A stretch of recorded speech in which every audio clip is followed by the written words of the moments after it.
Financial inclusion, broadly defined, refers to universal access to a wide range of financial services at a reasonable cost. These include not only banking products but also other financial services such as insurance and equity products.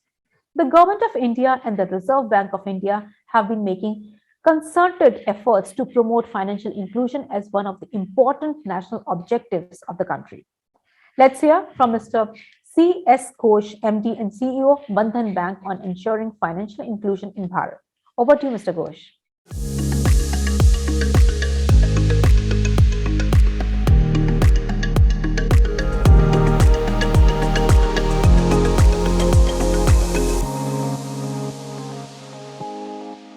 Namaskar. I want to begin my address today by narrating the inspirational story of Holika Devi, one of the Bandhan Bank's customers who hails from Ranchi, the capital of the Jharkhand. Holika is a successful entrepreneur who runs her own tailoring unit. Holika's day begins early and she wakes up and prepares a tiffin for her school-going children and her husband who goes out for work. She then takes multiple work-related calls during the day, works on fulfilling the orders that her business receives from garments shops, and ends the day with a bit of accounting. But this was not Holika's life always. In 2016, her husband, who was then the sole breadwinner of the family, suddenly lost his job. The family was struggling to make ends meet, and he took nearly 6 months to find another job. Hit hard by this crisis, Holika had made up her mind to become financially independent to support her husband in case they faced such a situation again. She discussed the matter with her neighbor, who asked Holika to join her in the afternoon and help out with a garment stitching job that she was doing at the time. Holika did this for a few months and quickly picked up the craft. She then completed a vocational training course in stitching from an ITI and immediately got a job as an instructor in a similar training institute on the outskirts of the city. The daily travel proved to be difficult for her as one of her children was an infant then. She decided to leave the stable job and take an entrepreneurial road. This is the new journey. She pulled in whatever little family savings they had to start a small stitching setup with one sewing machine from her home. Holika was very good at what she did and would deliver orders that she would receive well within the time. As business started coming in, she used the cash flows to buy another sewing machine.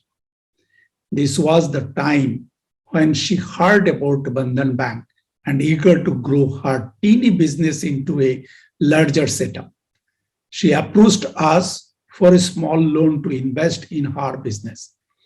As Holika expanded the scope of her operations, news of her stitching skills spread far and wide, and she started getting orders not only from individual customers, but larger shops as well. Other girls of her neighborhood wanted to train under her to learn stitching and also help her with her business. Soon, Holika repaid her small loans and took another bigger one to grow her business further. Today, after 6 years, Holika remains an active customer of Bandhan Bank and runs a full-fledged garments stitching business with 6 sewing machines. She employs 4 other women in her unit and has trained 150 other women in stitching till date. She created the job. The reason I wanted to share this story with you is that Holika is the true representation of a modern, confident Indian woman who is self-reliant and financially independent. While we may have heard of multitasking women professionals in India's metro centers, Holika Devi is a multitasking entrepreneur, homemaker, mother, wife, and much more, who belongs to and truly represents brand Bharat. And she is just one of the millions of such women from Bharat. India today has set itself an aspiration of becoming a 5 trillion economy. This cannot be achieved without ensuring the well-being and development of those like Holika, who live in Bharat and bridging the divide with the rest of India, which they have historically faced. Access to formal financial services can serve as that bridge. It can help the economically underprivileged living in India's rural and semi-urban areas join the mainstream by allowing them to create a sustainable livelihood for themselves. It's a real financial inclusion. It is with this objective in mind that I founded Bandhan 2 decades ago to serve the twin and interlinked goals of women empowerment and poverty alleviation. While we started off by focusing on the unserved and underserved segments of the East and Northeast area, the Bandhan model of development used formal financial support as a tool, established its importance across the country. It was not easy in the beginning, as no bank would lend us money to lend to the poor, as the poor had not collateral to give and we had no track record them. But then CDB showed confidence in our intent and model and gave us our first loan. After that, there was no looking back. Since we proved to the world that lending to the poor can be a viable, socially impactful, and profitable business model. There was a challenge from informal money lenders as well, who would try and stop us from working in the field, as they saw us as a threat to their business. But the impact that we had in terms of helping poor households improved their quality of life ensured that we could continue to grow. I remember instance where the influential people from the village would stop us from entering the village, but our customers, who are 100% women, whose lives we had trust, would stand for us and ensure that we continue our service without disturbance by any other people. With this kind of confidence from customer, we kept expanding our footprint, and from a small NGO in 2001, we became an NBFC MFI in 2009, and eventually converted into a full-scale universal bank in 2015. Till date, Bandhan Bank has privileged to partner more than 1 crore 70 lakhs women in their journey towards becoming successful entrepreneurs with financial assistance from the bank, like Holke.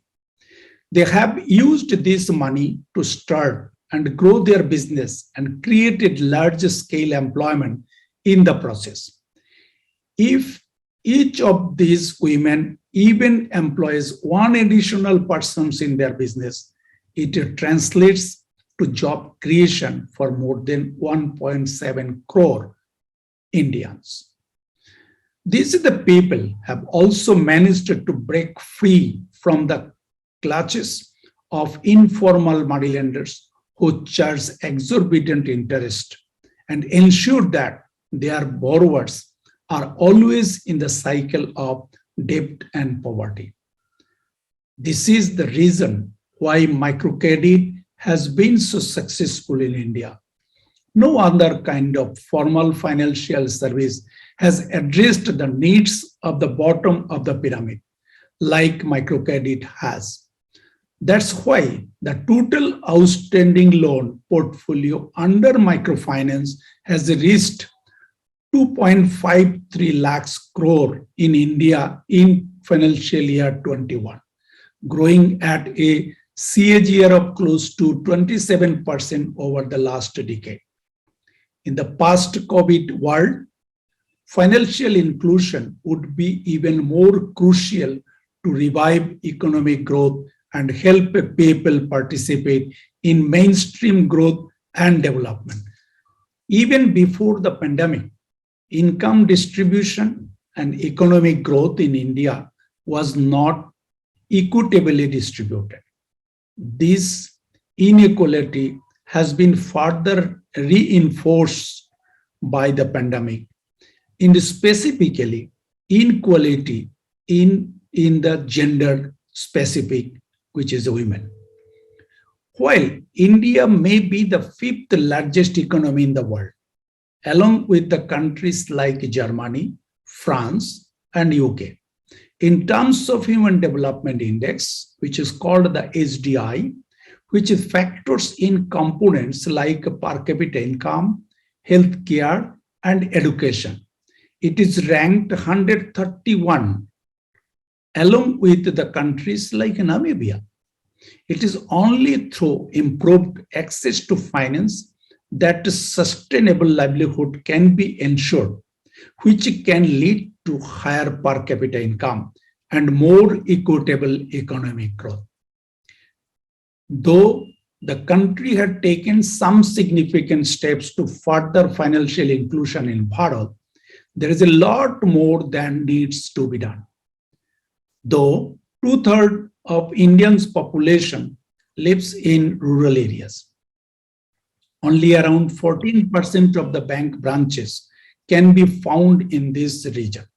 There is a need to urgently ramp up the banking infrastructure in the pockets of the country, which is why close to 70% of the Bandhan Bank's banking outlets are located in rural and semi-urban areas, making banking services across the segments, including credit, savings, and insurance, more accessible to the people residing here. Post-pandemic, there has also been a rapid acceleration in the pace of digital adoption. Digital banking services will play an important role going forward in terms of bridging the gap between India and Bharat. This is already evident from the accelerated adoption of digital payments. UPI-based transactions have grown 70 times in the last 4 years. At the end of the December 2021, 456 crore UPI-based payment were recorded, involving a total transaction value of rupees 8.26 lakh crore. If we can leverage high-tech capabilities to complement high-touch banking, it can help us break down physical barriers and help formal financial services reach millions of unbanked and underbanked Indians. And important steps towards achieving these goals will be ensuring digital literacy for rural and semi-urban Indians, which will enable them transact safely and use services best suited to them. I firmly believe that human beings are limited only by the scope of their ambition, and there is no dream too distant. If we set our minds and hearts to achieving them, it is with this mindset that we need to collectively work towards shaping the destiny of those living in Bharat. For without Bharat, there can be no India. Thank you. Namaskar.